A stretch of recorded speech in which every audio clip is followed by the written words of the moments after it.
À N'Djamena, comme dans les autres grandes villes du pays, la mendicité prend ces derniers temps une ampleur inquiétante. Elle est devenue presque une gangrène sociale, pour ne pas dire un phénomène social. Sur haute instruction du président de transition, président de la République, chef de l'État, général Mohamed Idriss Déby Itno, un comité de lutte contre cette pratique est mis en place. Ce comité a tenu ce 5 juin au palais Toumaï une réunion sous la présidence du ministre d'État, ministre secrétaire général de la présidence de la République, Dr Galing Goté Ngata, en présence du secrétaire général adjoint de la présidence, Dr Mohamed Borgou Hassan, et des membres du dit comité.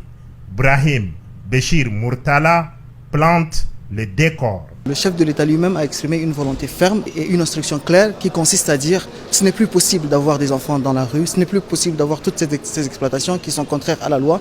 Et à partir de là, il a dit fermement et avec une volonté affichée qu'il faut à un moment sortir de cette situation en travaillant non seulement pour la lutte, mais pour l'éradication définitive du phénomène de la mendicité, du phénomène des enfants de la rue et de ce qu'on appelle finalement les muhajirines.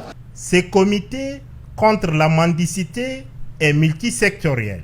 Chérif Allachi Galma, secrétaire général adjoint du ministère du Genre et de la Solidarité nationale, nous en dit un peu plus. C'est vrai qu'on s'occupe de la protection de l'enfant.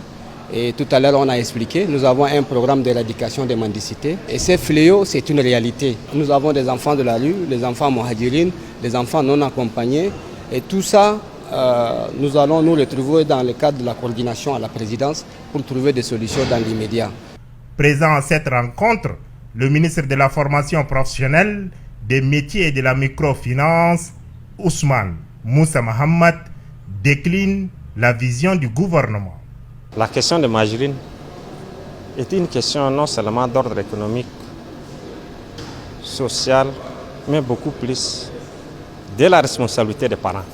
Et on parle du chômage, lutte contre la pauvreté, lutte contre l'alphabétisme. Tout ça, il faut associer la formation technique et professionnelle. Au niveau du ministère de la formation professionnelle des métiers de la promenade, nous sommes disposés à appuyer ce projet et à apporter notre contribution technique, modeste soit-elle.